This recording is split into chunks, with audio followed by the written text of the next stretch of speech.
Hello everybody, my name is Liz Pichon and I write and draw all the Tom Gates books. And this year it's a very special year because we've got a new book coming out in February called 10 Tremendous Tales. And it is actually 10 whole years, 10 years, I'll say that again, 10 years since the first Tom Gates book came out, which was in 2011. That was called The Brilliant World of Tom Gates. So if you've bought or read or had anything to do with the books, huge thank you from me. I'm going to be reading a little bit of every single book. There's 18 of them. It's a lot. This one is called Tom Gates, What Monster? I don't know where those monsters came from, but I've kind of like, you know, they feature a lot in the books. So I'm going to read to you a little bit where Mr Fullerman is actually not in this book very much. He's gone off and they've got a supply teacher. There's rumours that a particular supply teacher that everyone knows is super strict is coming to the school. They're all hoping it's not going to be her. Sit down, Brad. Morning, class 5F. Morning, Mr Fullerman, we replied slowly. I'm going away on a very important teacher conference for a few days, so you'll have a lovely supply teacher for the rest of the week. I know you're all going to be well behaved and do all your work, won't you? Yes, we mumbled in a not very convincing way. Marcus kept nudging me and saying, told you, see, told you, as if I hadn't believed him. Your new teacher is going to love being at Oakfield School. Sir, is that pile of worksheets all for us? Norman asked.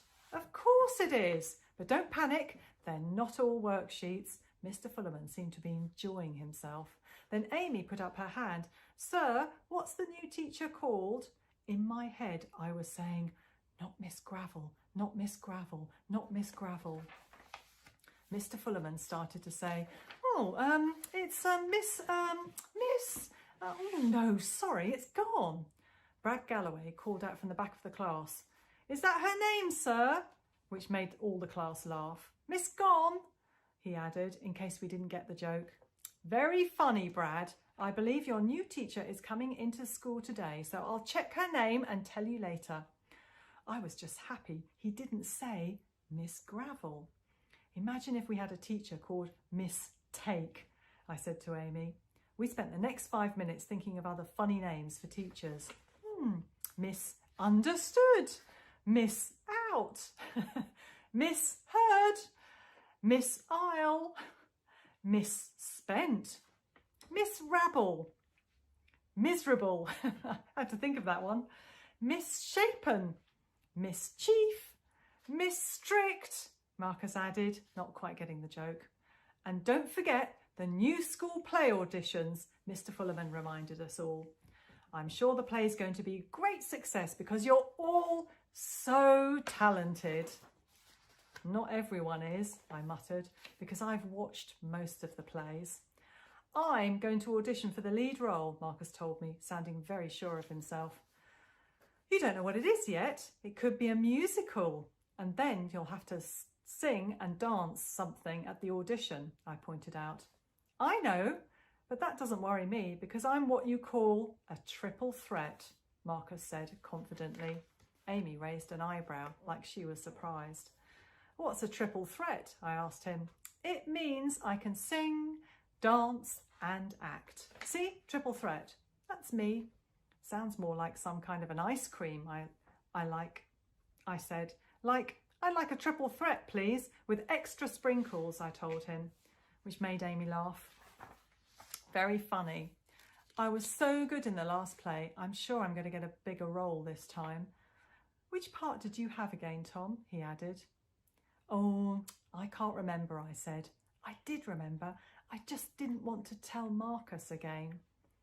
Were you a villager in the crowd or a tree?